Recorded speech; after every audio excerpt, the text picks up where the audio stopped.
నేను ఒకటే చెప్పాలి అనుకుంటా అండి ఎవరికైనా సరే. ఒక ఉమెన్ ఏదైనా అనుకుంది అంటే గనక ఖచ్చితంగా అది చేసి తీరాల్సిందే.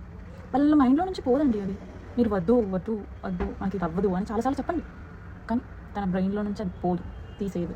ఎందుకు అంటే ఒక ఫీల్డ్ గానీ ఏదైనా సరే తను ఎంచుకుంది అంటే ముందుకెళ్ళాల్సిందే. Back step వెయ్యదు. వెయ్యదు అంతే. ఉమెన్ మైండ్ సెట్టే అలా ఉంటుందండి. ఉమెన్స్ మైండ్ సెట్టే అలా ఉంటుంది. ఏదైనా మేము ఆ సక్సెస్ అనుకున్నాము అనుకుంటే ఎన్ని కష్టాలైనా రానివ్వండి, ఏదైనా రానివ్వండి. మేము ఖచ్చితంగా అది చేయాల్సిందే. చెయ్యకపోతే ఆహా! మా మైండ్‌లోంచి పోదది. చేసేంత దాకా పోదు. సో, సక్సెస్ అనేది ఈజీగా ఎవ్వరికీ రాదండి. సక్సెస్ అనేది ఏ ఒడిదుడుకులు లేకుండా అస్సలు రాదు. సో, సక్సెస్ కావాలి అనుకుంటే కష్టపడండి. కష్టంలో రేపొద్దున మనం చూసే సక్సెస్ అనేది ఉంటది చూసారా? అది చాలా అంటే చాలా పీస్‌నిస్తుంది మనకి. Success is more important.